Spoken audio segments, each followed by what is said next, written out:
आजच डाउनलोड करा आणि तुमच्या आवडत्या मालिकांचा आनंद लुटा. तुझ्याकडून ना एक काम धड होत नाही. मी काही मुद्दाम नाही केलं, काही ते चुकून झालं माझ्याकडून. खरंच sorry, I am so sorry. काम झाले म्हणे. अगं सिंचना, त्यांना कशाला ओरडतेस तू? तूच नाही का म्हणालीस त्यांना माझा फोन वाजतोय तर तुम्ही जाऊन उचला? आता ते बिचारे आज्ञाधारकपणे गेले तुझा फोन उचलायला. साडीवर इस्त्री राहिली त्यामुळे जळाली अगं ती. हे काय बोलतायत त्या? हा? काय बोलतायत त्या? खरंय हे? हा म्हणजे हे हे हो हो हो हे खरं आहे, हेच घडलं होतं. अरे, मग इस्त्री उभी करून ठेवायची होतीस ना. हं. साडी जाळलीस तू माझी. एवढी एक्सपेन्सिव्ह साडी होती माझी. 15,000 ची साडी होती. अरे जाळून टाकलीस माझी साडी.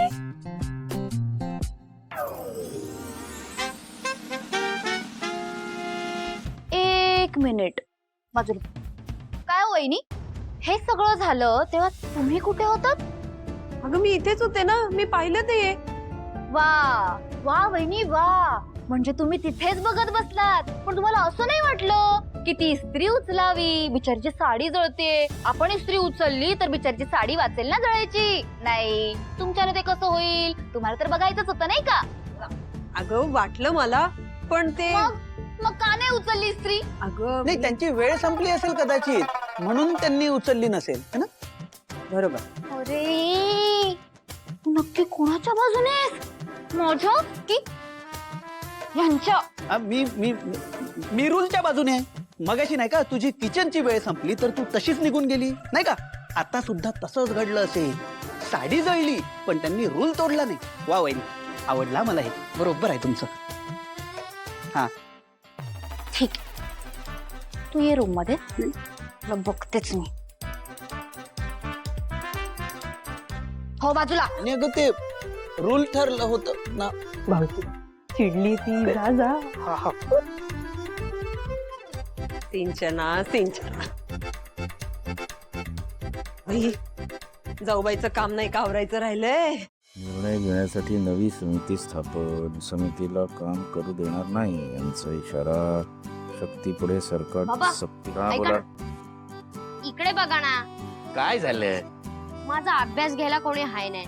वरतून हे गणित हे मला जमतच नाहीये.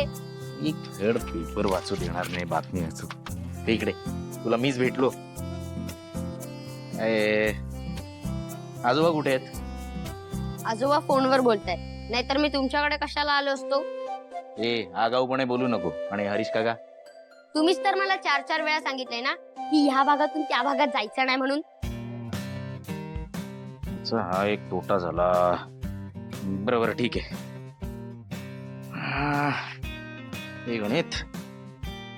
हे गणित बाबा, आपण कायम असं अर्ध्याच घरात राहायचं का? शुभ बोल, शुभ बोल. जरा वेगळा विचार करायला शिक ना. म्हणजे असा विचार कर की आता फक्त आपल्याला जे अर्ध घर मिळालंय ना, त्यापेक्षा आपल्याला अर्ध घर मिळालंय असा पॉझिटिव्हली विचार कर. आणि उरलेलं अर्ध घर आपल्याला कसं आपल्याकडे घेता येईल याचा विचार करूया. कळलं? पण ते कसं शक्य आहे? बस. एक मिनिट, मला नेटवर्क इश्यू आहे जरा. एकच मिनिट थांबा, बोलते मी. फाईल ओपन करून ठेवली मी, पुढचे अपडेट देते. हो हो हो. हा बघायचं ना कसं करायचं. हो, झाली फाईल ओपन. बरं, फाईल ओपन करते मी. तुला पाढे पाठ आहेत ना रे? कळवते तसं तुम्हाला. हो, चल म्हणून दाखव. मोठ्याने आणि खणखणीत आवाजात पाढे म्हणून दाखव. तोंडी परीक्षा आहे ना आता. हा, 13 × 13, 13 × 22, 13 × 39. जेवलायस ना? दुपारी आता जेवलास ना तू? हो. मग मोठ्याने आणि खणखणीत आवाजात बोल ना. तोंडी परीक्षेला पाढे विचारल्यानंतर शेवटच्या बाकापर्यंत आवाज गेला पाहिजे. कळलं? बोल. 13 × 1 = 13, 13 × 2 = 14. परत. अरे काय चाललंय तुझं? अरे किती जोराने पाडे म्हणतोयस? हळूहळू. अरे डिस्टर्ब होतोय मला. बाळा थोडं हळू म्हणा, मी काम करते ना. हळू. हॅलो. अरे तुला डिस्टर्ब होतंय सिंचना, तर घराबाहेर निघून जा ना. तिथे तुला चांगली रेंज येईल. खरंय, या कटकटीत राहण्यापेक्षा ना मी बॅग्स पॅक करून नवऱ्याला घेऊन माहेरच निघून जाते कायमची. उत्तम. सिंचना, काय चाललंय तुझं? झालं पुन्हा सुरू? बाबा यावेळेस मी नाही सुरुवात केली, हे संतोषाने आता सुरुवात केली. मी शांतपणे बसले होते ऑफिसचं वर्क करत माझ्या बेडरूम मध्ये. आता नेटवर्क गेलं म्हणून इथे बसले ना सोफ्यावर काम करायला. पण बघा ना, संतोषाने लगेच याला पाढे म्हणायला सांगितले, ते पण जोर जोरात. आता मला डिस्टर्ब झालं म्हणून मी एवढंच म्हटलं, वरद मला थोडं हळू म्हणा. तर त्यांनी काय सांगितलं माहितीये का, मला मला मला ते बोलले निघून जा ना बाहेर. आता यात मला सांगा माझी काय चूक आहे?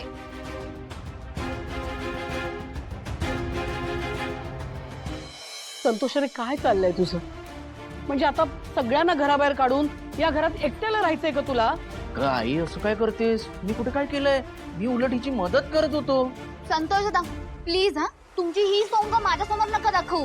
तुम्हाला कुठल्याही इंटेन्शननी कोणाला काय म्हणायचं असतं ना, हे सगळं मला माहितीये. एवढी मूर्ख नाहीये मी. हे बघ सिंचना, माहेरी जायचा विचार आधी डोक्यातून काढून टाक. आणि बरं, अरे तुला किती वेळा सांगितलंय दुसऱ्याला त्रास होईल असं नाही वागायचं. आता इकडे काकू काम करत होती ना, मग तुला मोठ्याने पाडे म्हणण्याची काय गरज होती? अहो मीच सांगितलं त्याला. आता तोंडी परीक्षा तोंडावर आली ना त्याची. माझी तोंडी परीक्षा? मी कधी सांगितलं माझी तोंडी परीक्षा? पण मी तर इकडे होमवर्क मध्ये मदत होईल म्हणून आलेलो. बघितलं बाबा, बघितलं, हे संतोष दादा ना मुद्दामून मला त्रास देण्यासाठी असं वागतात. शेवटी खोट्याचं पितळ उघडं पडतंच. हा, रवशाच्या म्हशीला टोणगायस तू.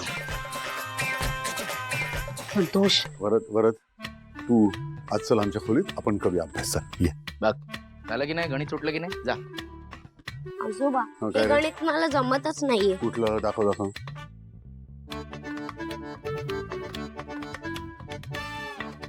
हॅलो. हा सॉरी नाही, ते मला म्हणायचं. ताईंनी केलेले संस्कार हा, ते हीच पाहिलं. खरी. यार भावना मॅडम अजून घरी कशा नाही आल्यात? यार त्यांनी मला इकडे येताना पाहिलं नसेल ना?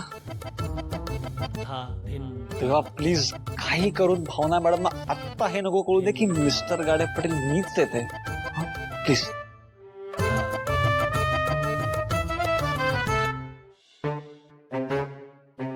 सिद्धिराज, अहो मी आज फायनली मिस्टर गाडे पाटलांना भेटले. अरे वा काय सांगता? हो. अरे वा वा वा. कशी झाली मग भेट? म्हणजे सगळं ठीक? हे अहो खूप छान, मस्त, एकदम भारी म्हणा भारी. अहो मी आज मिस्टर गाडे पाटलांना भेटले ना, तर मला फोनवर त्यांच्याशी बोलून जितकं छान वाटायचं ना, त्याच्यापेक्षा खूप जास्त छान वाटलं. अहो खरंच मला खूप छान वाटतंय. काय सांगता? अहो खरंच सिद्धिराज, आज मी खूप खुश आहे. मी फायनली मिस्टर गाडे पाटलांना भेटले. अहो मी खरंच सांगतेय तुम्हाला माहितीये का, मी फोनवर जेव्हा मिस्टर गाडे पाटलांशी बोलायचे ना, तेव्हाच मला ते आवडायला लागले होते. पण आज त्यांना प्रत्यक्षात भेटून ते मला त्याहीपेक्षा जास्त आवडायला लागले. तो लक्षण आहे, तू काय बोलतोय त्याचं भान आहे का तुला?